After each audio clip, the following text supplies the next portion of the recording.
Alors, nous avons remarqué qu'il y avait de plus en plus d'enfants à besoins spécifiques. Alors, j'ai pris quelques renseignements justement pour m'adapter au mieux à leurs besoins. Et au fur et à mesure des recherches, je suis tombée sur les classes flexibles. Alors, elles étaient appliquées dans le fondamental, mais très rarement dans le secondaire. Le système vient du Canada, donc j'ai regardé ce qui pouvait être faisable et surtout applicable dans le niveau secondaire. Alors au tout début, on a commencé par installer des chambres à air. C'est ce qui a été le plus facile et le plus abordable. Et nous avons également commencé par des ballons. Alors avant d'aller plus loin dans la démarche, j'ai d'abord demandé à mes élèves si ça leur convenait, ce qui leur plaisait et ce qui ne leur plaisait pas. Certains m'ont dit « Oh, madame, ce serait bien, moi à la maison par exemple, j'ai l'habitude de travailler au sol, je lis plus facilement, je travaille mieux. » Certains m'ont dit « Moi j'ai besoin de marcher, j'ai besoin de bouger. » Donc j'ai repris leurs petites idées et j'ai commencé à fabriquer le mobilier. Alors on l'a testé en classe, on a aménagé le local. Dans un premier temps, je l'ai aménagé seul. Ils sont rentrés en classe et nous avons justement fait un feedback après l'heure de cours, savoir ce qui leur convenait, ce qui ne leur convenait pas. Donc ça a été au fur et à mesure une construction avec les élèves. L'apprentissage est fortement renforcé. On a des groupes de besoins qui se créent régulièrement. Donc nous travaillons principalement par atelier, donc ensemble. Les élèves travaillent par 2, par 3, par 4 et on remarque que les élèves qui vont beaucoup plus rapidement viennent en aide aux élèves qui ont plus de difficultés. Lorsqu'ils doivent aller en place flexible, ils ont également des tableaux pour s'inscrire. Donc certains jours, ils se retrouvent avec des élèves qui n'ont pas l'habitude de côtoyer tout le temps. Donc ils sont en classe avec eux, mais ils ne se parlent pas nécessairement. Tandis qu'ils s'installent en flexible, et là ils ont un copain un petit peu nouveau à côté d'eux, et donc forcément ils doivent commencer à lui parler un petit peu plus.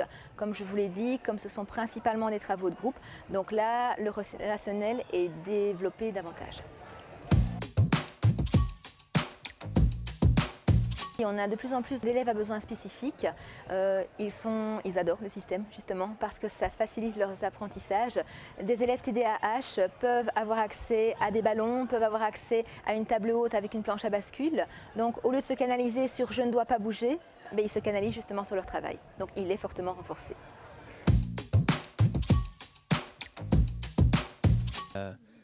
Il y a trop de bruit autour de nous, on peut rester avec le casque, on peut rien entendre autour de nous, on peut rester focalisé sur l'exercice. Donc la vérité, ça m'aide beaucoup moi. Donc quand j'ai trop envie de faire un contrôle ou alors des exercices, on peut vraiment utiliser le casque. C'est un casque anti-bruit, c'est très utile. Ensuite, quand on fait faire des graphiques ou quoi, en cas de manque de calculatrice, on peut venir les chercher, ça peut aussi nous aider. C'est plus agréable avec les installations et tout ça. Et en plus, la prof, elle est sympa, donc ça va aussi. Il y a certaines positions, parfois, comme là-bas, on est assis à terre, c'est plus agréable pour travailler. Il y a les vélos aussi, donc ça permet de bouger. Ça m'aide en le fait que on a quelque chose pour se distraire. On n'a pas vraiment l'impression de travailler, du coup on retient un peu mieux, je trouve. Alors, au départ, ils ont une tâche commune, tous ensemble. Ils ont un temps de travail en autonomie, par exemple 5 minutes. Après, ils ont l'autorisation de travailler en groupe. Donc là, encore une fois, on revient au groupe de besoins. Certains font du renforcement par rapport à leurs condisciples. Et si certains sont vraiment extrêmement rapides, ont aidé les autres, ils peuvent avoir soit du travail supplémentaire et ensuite, ceux qui ne veulent pas de travail supplémentaire mais préfèrent lire quelque chose, utiliser un jeu de logico-mathématiques, ils peuvent aller se servir soit dans la bibliothèque, soit dans les boîtes de jeux qui sont à leur disposition. Ils travaillent principalement sur du numérique, mais en début d'année, je donne un règlement justement qui explique toutes ces méthodes qui sont un petit peu différentes.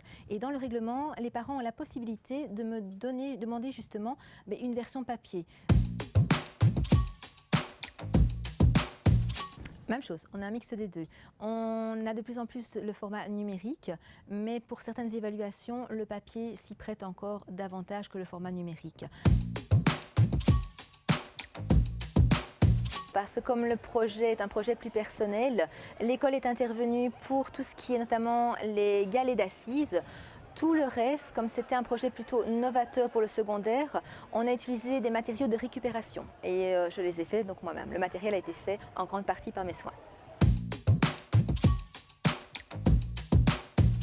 Prochain challenge, ce serait d'avoir du matériel mais pour les classes extérieures, le flexible.